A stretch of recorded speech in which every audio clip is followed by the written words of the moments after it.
আচ্ছা, colon cancer কেন হয়? কোলন ক্যান্সার এমন না যে এখানে কিছু একটা জীবাণু এসে বড় হয়ে ক্যান্সার হয়ে গেছে, না, ব্যাপারটা এরকম না কিন্তু। আর যাদের হজম থেকে অলরেডি কনস্টিপেশন শুরু হয়ে গেছে, পায়খানা কষা হয়, পায়খানা হতে চায় না, বা ব্যথা করে, বা মলধারে রক্ত পড়ে, আপনি কোলন ক্যান্সারের একদম কাছাকাছি আছেন। আপনি ঠিকমতো খাবার চুজ করতেন রং। আপনি খাবার খাচ্ছেন বেশিরভাগ সময় মাংস ভাত, আপনার খাবার খাচ্ছেন সবজি নাই, ফল নাই। এটা হচ্ছে মেইন সমস্যা আপনার।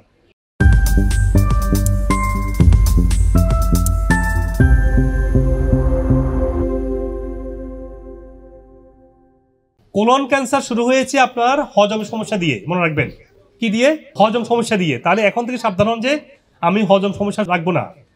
হজম সমস্যা হবে সেই আনডাইজেস্টিভ, মানে হজম না হওয়া খাবারটা পেটে জমা হবে, কোলনের মধ্যে লেয়ার তৈরি করবে। লেয়ার তৈরি করে কোলনে যে ভিলাই, মাইক্রোভিলাই বলে, এই কোলনের লেয়ারগুলোকে নষ্ট করবে। নষ্ট করার পরে কোলন কোষগুলা ক্যান্সারাস কোষে পরিণত হবে। এটাই প্রসেস। এমন না যে হুট করে কোলন ক্যান্সার হয়ে গেল। আপনার দীর্ঘদিন থেকে মেটাবলিক সমস্যা ছিল, দীর্ঘদিন থেকে আপনার খাওয়ার হজম হতো না, গ্যাস্ট্রিক ছিল। আর তার আগে যেটা ভুল, সেটা আপনি দীর্ঘদিন থেকে আপনি ঠিকমতো খাবার চুজ করতেন রং। আপনি খাবার খাচ্ছেন বেশিরভাগ সময় মাংস ভাত, আপনার খাবার খাচ্ছেন সবজি নাই, ফল নাই। এটা হচ্ছে মেইন সমস্যা আপনার। আপনার খাবারটাকে এখন থেকে চেঞ্জ করুন, দেখবেন আপনার হজম সমস্যা চলে যাবে।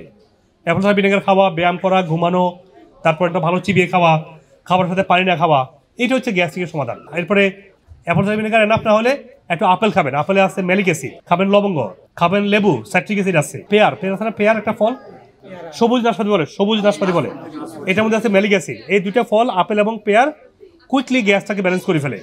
হ্যাঁ, তো এগুলো করলে গ্যাসের মধ্যে ভালো হয়, আপনার হজম ভালো হবে, মেটাবলিজম ভালো হবে, কোলন ক্যান্সার হবে না। এখন যাদের হজম সমস্যা হয়ে গেছে তারা এক দফা আগে গেছেন কোলন ক্যান্সারের জন্য, তাহলে এটা ঠিক করেন, ফাস্টিং করেন, হ্যাঁ, খাবারটা দেখে খান, ভালো করে চিবে খান। আর যাদের হজম থেকে অলরেডি কনস্টিপেশন শুরু হয়ে গেছে, পায়খানা কষা হয়, পায়খানা হতে চায় না, বা ব্যথা করে, বা মলধারে রক্ত পড়ে, আপনি কোলন ক্যান্সারের একদম কাছাকাছি আছেন। কারণ কি, আপনি তো অলরেডি ড্যামেজ শুরু হয়ে গেছে, অলরেডি আপনি ব্লিডিং হচ্ছে। আপনার কনস্টিপেশন মানে কি, আপনার যে কোলন গুলা স্টিফ হয়ে গেছে, স্টিফ অলরেডি। কোলন হবে, এগুলো হবে ফ্লেক্সিবল, হ্যাঁ, প্রয়োজন সংগৃহীত হবে, প্রয়োজন আবার ফিরে আসবে, এগুলো স্টিফ হয়ে গেছে। আপনি অলরেডি একদম ভাগা গেছেন। তাহলে আপনি এখন থেকে সিরিয়াস হয়ে যান যে এখন থেকে আমি আর শরীরের জন্য কোনো ক্ষতিকর কাজ করব না। কেমন? তখন কি করতে হবে? তখন হচ্ছে কফি এনেমা। ডক্টর গার্ডসন, আমেরিকান একজন সায়েন্টিস্ট, ডক্টর আবিষ্কার করেছেন যে কেউ যদি নিয়মিত কফি এনেমা করে, কোলনটা যদি হেলদি রাখে, তাহলে হজম সমস্যার জন্য ভালো হবে, মেটাবলিজমটা ভালো হবে, দীর্ঘস্থায়ী কোলন ক্যান্সার হবে না। আর কোলন ক্যান্সার হয়ে গেলেও আপনার কফি এনেমা করতে হবে। তারপরে হচ্ছে যে কোলন ক্যান্সার খুব স্টেজ 3-4 চলে গেলে আবার করা যাবে না, আর্লি স্টেজে করা হবে। আর পাইলস, ফিস্টুলা, তারপর হচ্ছে যে যাদের হ্যামারয়েড আছে তাদের কফি এনেমা করতে হবে। কফি এনেমা করলে কোলনটা অ্যাক্টিভেট হবে, কোলন থেকে ক্ষতিকারী জীবাণুগুলো চলে যাবে। আপনারা যারা কফি এনেমা কারা কারা করেছেন, ভালো ফল পেয়েছেন? আলহামদুলিল্লাহ। দেখছেন, আপনি ভিডিও দেখেন না, কয়েক হাজার মানুষ বলছে ভালো ফল পেয়েছে, কয়েক হাজার। একজন বলে নাই ক্ষতি হয়েছে, একজন বলে নাই। যে ওষুধটা পুরো ফ্রি, কোনো টাকা লাগে না, কোনো ক্ষতিকর নাই, উপকার সবাই পায়, সেটা কেন করবেন না? তাহলে মেজর হজম সমস্যা হলে কফি এনেমা করতে হবে।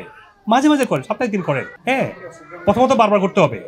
আর যাদের ফিস্টুলা, ফাইলস, হ্যামারয়েড হয়ে গেছে, তাদের কফি এনেমা করতে হবে একদম regular basis, to unless you fix the problem. আর কোলন ক্যান্সার যদি হয়ে যায়, সেক্ষেত্রে ডাক্তার দেখাবেন।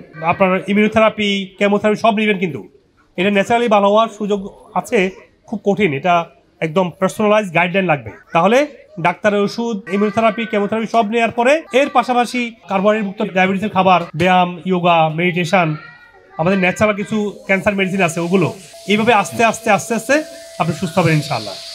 আপনি যদি আমার ভিডিও থেকে উপকৃত হন, তাহলে আমাদের চ্যানেলের অন্যান্য ভিডিওগুলো দেখে নিন। অনুগ্রহ করে লাইক, কমেন্ট এবং শেয়ার করে দিন, যাতে আপনার আত্মীয়স্বজন এবং পরিচিতজন উপকৃত হতে পারেন।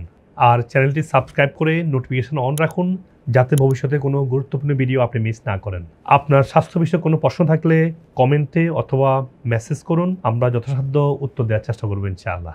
আর আপনার সুস্থতার জন্য আমাদের ওয়েবসাইটে রোগভিত্তিক বান্ডেল সাজানো হয়েছে, যাতে আপনি সহজেই আপনার প্রয়োজন অনুযায়ী সঠিক সাপ্লিমেন্ট সিলেক্ট করতে পারেন। বিশ্বের যে কোনো প্রান্ত থেকেই এই সাপ্লিমেন্ট নিতে পারেন, যা কুরিয়ারের মাধ্যমে সহজেই আপনার কাছে পৌঁছে যাবে ইনশাআল্লাহ।